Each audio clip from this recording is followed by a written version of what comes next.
Hey guys, we are back with episode 4 of Advice from My Pool.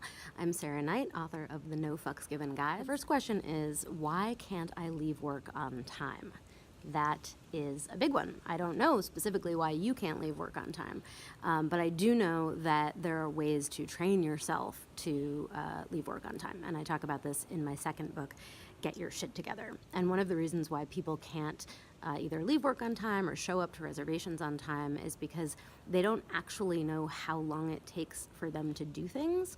So for example, they might text a friend and say, all right, see you in half an hour. But they don't realize that it takes them far longer than half an hour just to log out of their computer and put on their coat and say their goodbyes to people in the office. So by the time they've even gotten out of their workplace, they're already way behind the clock in terms of meeting up with their friend. So what I suggest is actually timing yourself doing these everyday tasks. If you realize that you're somebody who has time management problems, maybe it's because you don't really understand how long it takes you to do things. So you can time yourself getting ready for work in the morning. You can time yourself from the minute you turn off your computer or clock out until you actually make it to your car or to public transportation. And if you do this every day for a week, you will be able to see the pattern of how long it really takes you. And we all carry stopwatches in our pockets in the form of smartphones, so I am sure you can do it. Another question I received is, how do I make myself leave work unfinished? And I'm assuming this is coming from somebody who is very type A, maybe is a perfectionist, and feels like they can't get out of their office on time ever because they're uncomfortable leaving a task unfinished or half done. And I have a little trick which actually helps me a lot with my writing, and it helped me a lot when I was working in an office situation and I had an endless to-do list.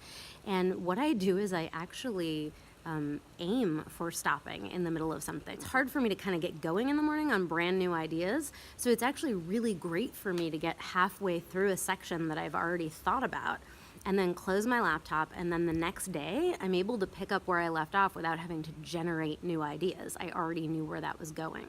So if you're somebody who has a hard time leaving your work unfinished, you could think of it actually as a potential boon to your productivity for the next day, where you've already started a task and all you have to do is show up and kind of mindlessly finish the thing that you've already planned out while you drink your coffee, check your emails, whatever. So that is my tip.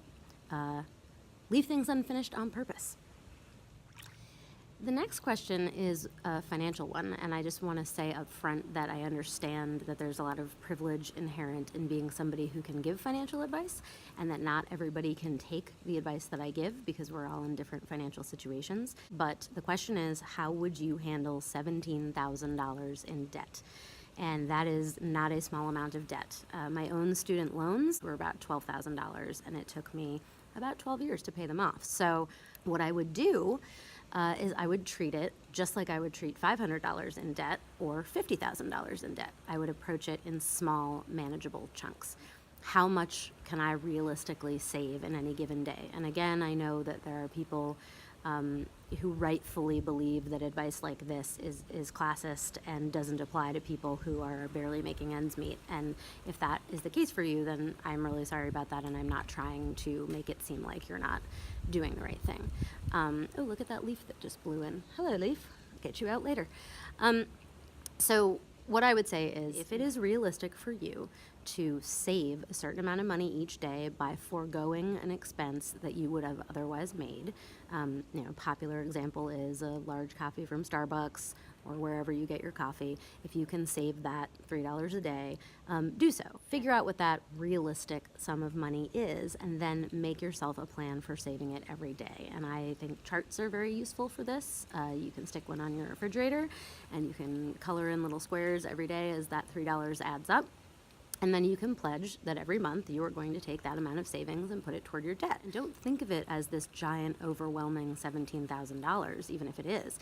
Think of it as the manageable amount every day that you can and will put aside to end your debt.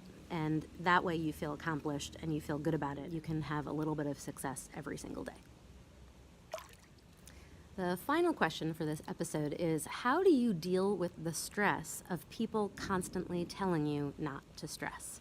I personally do not like it when people tell me not to stress and that everything's going to be okay and it's not as bad as I think. I fucking hate that. So I would look right at them, as I do to my ever-loving husband on more than one occasion per week, and say, that's not what I need from you right now. I am stressed about this. I don't need you to invalidate my feelings. And then I would pick up a copy of Calm the Fuck Down and learn how to take it from there. Okay, so thank you for watching the 4th installment of Advice from My Pool. Hopefully these episodes will be getting a little bit more frequent. I went on a hiatus when I was publishing the new book and touring around to promote it. And I have flamingos now, so it's even more fun for me to do this. So if you have any questions that you want answered in Advice from My Pool, you can send them to me on Instagram, you can tweet them at me. I just keep a running tally of all of the questions that I get and put them out there on YouTube. So thanks again. This has been Advice from My Pool with anti-guru Sarah Knight.